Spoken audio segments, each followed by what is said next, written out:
I took Stephen and his wife Jane to Moscow, Russia.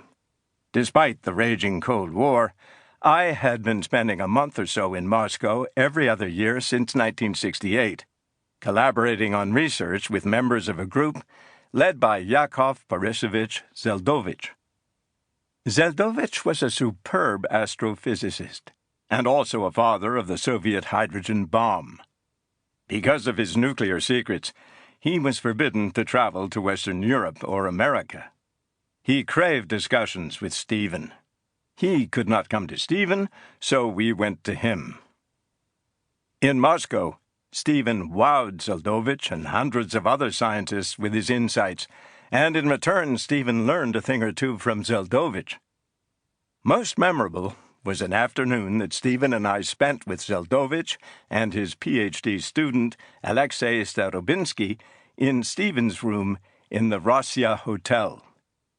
Zeldovich explained, in intuitive ways, a remarkable discovery they had made, and Starobinsky explained it mathematically.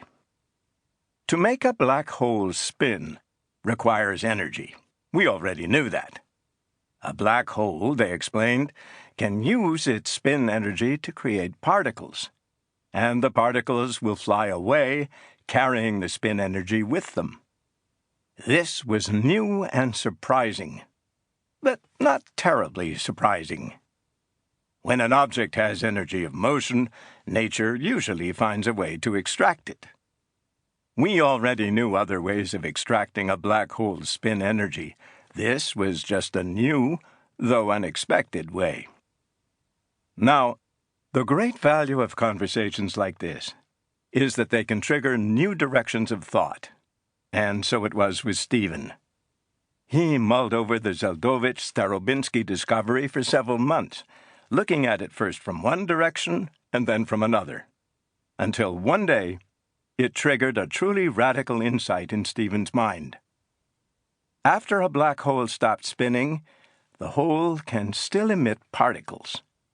It can radiate, and it radiates as though the black hole was hot, like the sun, though not very hot, just mildly warm. The heavier the hole, the lower its temperature. A hole that weighs as much as the sun has a temperature of 0.0000006 Kelvin, 0.06 millionths of a degree above absolute zero. The formula for calculating this temperature is now engraved on Stephen's headstone in Westminster Abbey in London, where his ashes reside between those of Isaac Newton and Charles Darwin. This Hawking temperature of a black hole and its Hawking radiation, as they came to be called, were truly radical. Perhaps the most radical theoretical physics discovery in the second half of the 20th century. They opened our eyes to profound connections between general relativity, black holes, thermodynamics, the physics of heat, and quantum physics, the creation of particles where before there were none. For example, they led Stephen to prove that a black hole has entropy, which means that somewhere inside or around the black hole there is enormous randomness. He deduced that the amount of entropy, the logarithm of the hole's amount of randomness, is proportional to the hole's surface area.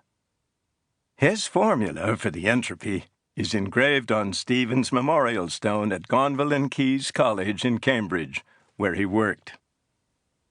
For the past 45 years, Stephen and hundreds of other physicists have struggled to understand the precise nature of a black hole's randomness.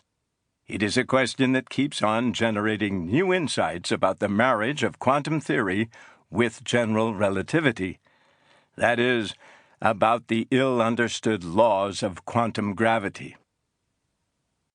In autumn 1974, Stephen brought his Ph.D. students and his family, his wife Jane and their 2 children, Robert and Lucy, to Pasadena, California for a year, so that he and his students could participate in the